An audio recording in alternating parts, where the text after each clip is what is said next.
师兄在炼丹上的造诣，横五行，大道至动，怕是有。其中还有2名炼金，上面雕刻着弯月图案，他们也是家族留下的家底。另一人，婚之时修为似乎散了不少。不过，还有些隐蔽的事。失之桑榆了。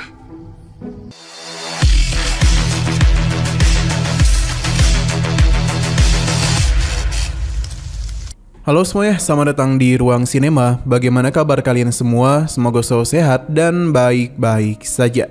Sesuai jadwal, jadi pada hari ini kita akan kembali melanjutkan series Donghua A Record of Mortal Unity Immortality Season keempat episode terbaru.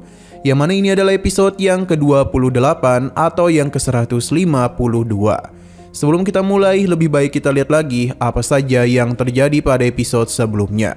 Kemarin Hanli baru tahu kalau tidak lama lagi Sekte akan mengadakan kompetisi antara 3 Sekte Yunmeng, di mana hadiah dari kompetisi itu benar-benar membuat dia merasa tertarik, terutama kepada 2 tetes dari pohon suci.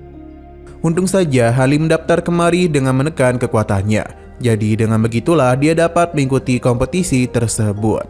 Beberapa hari sudah berlalu, terlihat ada begitu banyak murid yang akan ikut serta dalam kompetisi ini. Selain itu, Hanli kembali bertemu dengan beberapa tetua yang sempat menarik perhatiannya.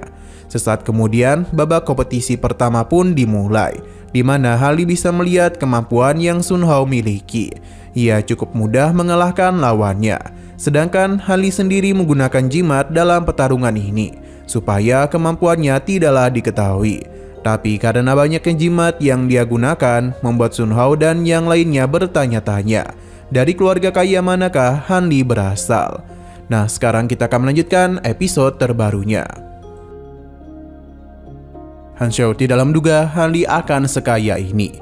Namun perhatian mereka talihkan kepada pertarungan lainnya, di mana terlihat kalau dalam pertarungan itu cukup berimbang. Tapi jika dibandingkan dengan Han Xiao, pelakuan pria ini terhadap lawannya terlalu agresif. Padahal lawannya adalah seorang wanita. Waktu pun terus berlalu hingga tidak terasa sudah sore. Kita pun diperlihatkan kepada seorang tetua yang tengah santuy menikmati hidupnya. Kita tidak akan berfokus kepadanya dulu sebab kita dibawa keluar tepatnya di aula permunian. Seorang tetua pun datang dengan kekuatan yang tidaklah sembarangan. Tujuan tetua ini kemari adalah untuk menemui seniornya yang adalah pria tua sebelumnya. Zhang Lu bertanya mengapa seniornya itu bersembunyi di sini. Zhang Tiankun tidak menjawab dan membahas mengenai pemunian yang dia lakukan. Sejak kemari, Zhang Lu sudah menduga hal itu. Jadi Zhang Tiankun memperlihatkan pil yang tengah dia murnikan. Melihat bentuknya ini, sepertinya itu adalah pil tingkat tinggi. Zhang Lu memberitahu mengenai hasil pertemuannya dengan aliansi Tiandao, di mana perubahan telah terjadi antara jalur kebaikan dan jahat. Jadi mereka mulai takut sesuatu yang besar akan terjadi.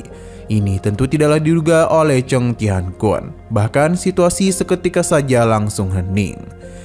哎呀，师兄在炼丹上的造诣，横五行，大道至动，怕是有。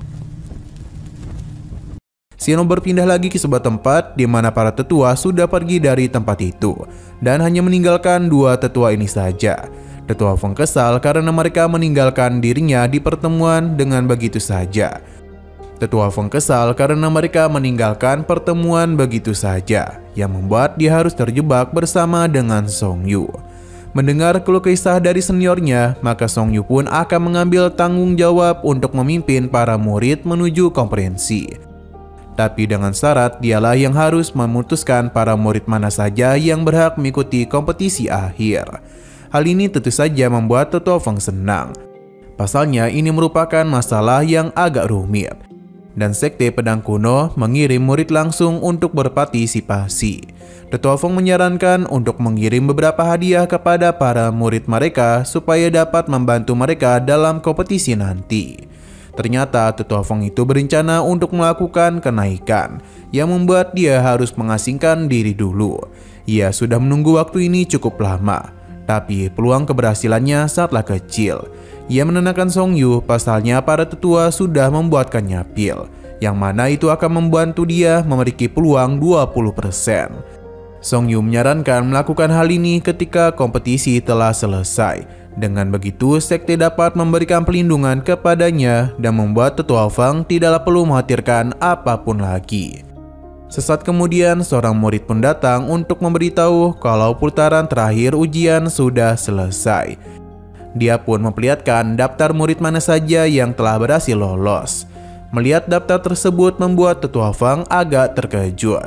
Dia memberikan hal ini kepada Song Yu. Ada 6 orang yang telah terpilih. Di antara mereka ada 2 murid yang baru bergabung dengan sekte, namun berhasil terpilih. Salah satunya bernama Dudong. Ia memiliki pemahaman yang hebat dalam teknik senjata yang membuat dirinya dominasi dalam pertarungan. Kemampuannya bahkan luar biasa karena memiliki alat sihir dan metode kombinasi yang baik. Song Yu pun penasaran dari manakah Dongdu berasal. Apakah dia itu berasal dari keluarga Du yang membuat Tetua Feng tertarik? Nah, murid baru satunya adalah Han Li. Dalam kompetisi yang dia jalani, Han Li sering menggunakan berbagai harta yang sepertinya dia berasal dari keluarga yang tak biasa. Yang paling sering dia gunakan adalah jimat. Mendengar hal ini tentu saja membuat kedua tetua terkejut. Karena Han Li menang bermodalkan jimat saja. 其中还有2名炼金，上面雕刻着弯月图案。他们也是家族留下的家底。另一人 Kembali ke sisi Han Li yang tengah membuat beberapa jimat lagi karena nantinya dia akan menggunakan hal itu. Walaupun begitu, Han Li agak lelah karena harus membuat begitu banyak jimat. Sesaat kemudian, Han Li merasakan sesuatu yang tak biasa dari dalam tubuhnya, yang mana itu merupakan sebuah tanda kalau Shuhun mulai melakukan perubahan. Han Li pun segera pergi ke dalam gua tersembunyinya untuk melihat apa yang akan terjadi. Di sana terdapat sebuah kepompong yang mulai bereaksi, hingga pada akhirnya ledakan pun terjadi yang membuat Han Li terkejut. Bahkan terdapat aura yang begitu jahat. Untung saja semua ini hanya berasal dari Suhun yang telah menyelesaikan kenaikannya. Yin Yu pun keluar karena Suhun merupakan hewan yang legendaris. Namun sayang sekali dia tidaklah memiliki ingatan yang terlalu banyak. Seakan-akan ingatannya masihlah dibatasi. Tapi dia tahu kalau Suhun merupakan hewan yang dapat menyerap roh jahat dengan sangat mudah. Ditambah kekuatannya sudah meningkat. Jadi akan semakin membuat para roh jahat ketakutan. Yin Yu akan bermain-main dengan Suhun yang mana dia pun berubah bentuk menjadi sepertinya dan melakukan permainan dengannya. Melihat hal ini tentu saja membuat Suhun kebingungan. Han Li menghentikan hal itu karena bagaimanapun Suhun harus beristirahat dulu. Dia lalu menanyakan kondisi Yin Yu apakah kultivasinya itu mengalami penurunan setelah mengekstrak jiwanya. Jadi Han Li pun memintanya untuk kembali berlatih. Yin Yu paham, namun dia ini terlihat kesal padahal masih ingin bermain-main. Jadi dia meminta Han Li untuk membuatkan pil saja. Dengan begitulah dirinya tidak perlu repot-repot berlatih. Terlebih lagi dengan tubuh barunya ini, dia memiliki pergerakan yang cepat dan sulit untuk dikalahkan. Walaupun begitu, Han Li memintanya untuk tidak berpuas diri dulu. 我们之时，修为似乎散了不少。不过，有还有些有意的事。是这桑榆了。 Nah, di sini dia pun mulai teringat dengan Dudong karena sebelumnya dia merasakan aura tersembunyi di tubuhnya. Ia juga sudah menduga kalau Dudong terpilih dalam kompetisi nanti. Sepertinya kompetisi ini akan menimbulkan situasi yang tak terduga. Kedepannya, Han Li akan meminta bantuan dari Yu Yin karena dia tidak ingin hal buruk terjadi. Yin Yu paham dan akan menunggu perintah dari tuannya. Beberapa hari pun sudah berlalu, di mana Mumu datang untuk menjemput Han Li dan memberitahu kalau dia diizinkan pergi ke puncak Beifang agar bisa menerima bimbingan langsung dari tetua Song Yi. Terlihat kalau Mumu ini mengkhawatirkan Han Li yang memintanya untuk tidak memaksakan diri dan jika pertarungan nanti terlalu berbahaya untuknya, maka Han Li harus mengaku kalah saja. Han Li paham dan berterima kasih atas perhatian yang dia berikan. Ini pun membuat Mumu agak malu. Ia pun memilih untuk pergi dulu sambil menunggu persiapannya selesai. Bagi Yin Yu, gadis barusan sepertinya ingin mengatakan sesuatu, tapi sepertinya tidak bisa dia lakukan. Han Li tidak ingin membahas hal ini dulu dan akan bertemu dengan tetua Song Yu. Kita pun dibawa ke puncak Baifang. Terdengar kalau dua gadis yang membawa Han Li penasaran mengapa seorang di ranah pelatihan Qi dapat terpilih mewakili sekte. Rekannya menjelaskan di mana dalam pertarungan Han Li dia menggunakan begitu banyak jimat. Seakan-akan itu tidaklah berharga. Mereka pun mulai yakin kalau Han Li pasti berasal dari keluarga besar yang kaya raya. Mereka pun berencana untuk berteman dengannya. Song Yu menghentikan kedua muridnya dan meminta mereka untuk pergi. Selain itu, dia juga meminta Han Li untuk masuk menemui dirinya. Kini hanya ada mereka saja di dalam tempat tersebut. Dia menghentikan permainan musiknya ketika Han Li memberikan hormat. Tapi ketika dia memainkannya lagi, di sini Han Li dapat merasakan kalau Song Yu menggunakan kekuatannya untuk melakukan pemeriksaan kepadanya. Song Yu meminta untuk tidak perlu khawatir. Pasalnya Han Li akan mewakili sekte, jadi tidak akan dirinya apa-apakan. Selain itu dia mempersilahkan Han Li untuk bertanya apapun kepadanya, karena kedepannya dialah yang akan mengawasi mereka. Tapi sayangnya Han Li hanya memiliki waktu 3 hari saja di Menara Changfang. Seberapa banyak yang dapat dirinya pahami, semua itu tergantung pada kemampuannya lagi. Han Li paham dan pergi dari tempat tersebut. Namun bagi Han Li yang sudah sangat kuat, waktu 3 hari itu lebih baik dimanfaatkan untuk menanam tanaman saja. Berhubung tadi Han Li merasakan sesuatu yang tak biasa, jadi dia pun melakukan pengawasan kepada Song Yu. Benar saja dia itu tengah melakukan sesuatu, bahkan menggunakan ruang isolasi agar tidak didengar oleh siapapun.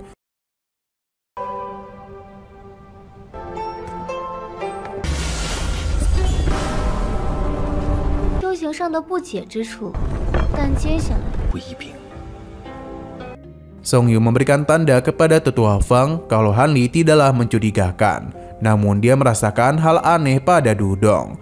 Mereka yakin kalau Dudong berasal dari keluarga Du, yang mana hubungan mereka dengan keluarga kaya Bai Xiao sangatlah dekat.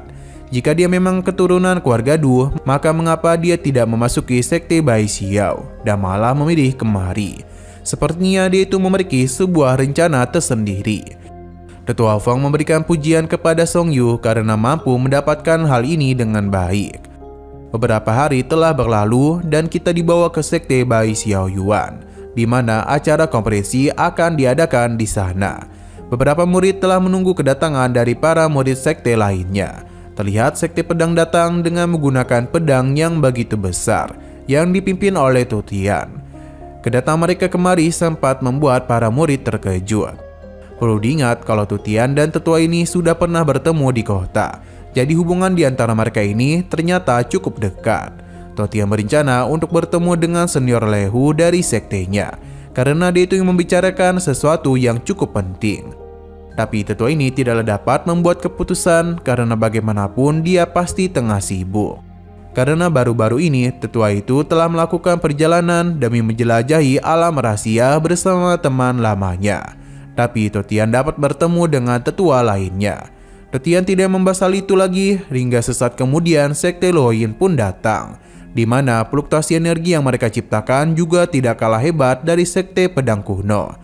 Alhasil semua perhatian pun tertuju kepada mereka. Selain Song Yu, ternyata Mumu juga ikut dalam perjalanan ini. Dan tentu saja sebagai bintangnya, Han Li juga hadir.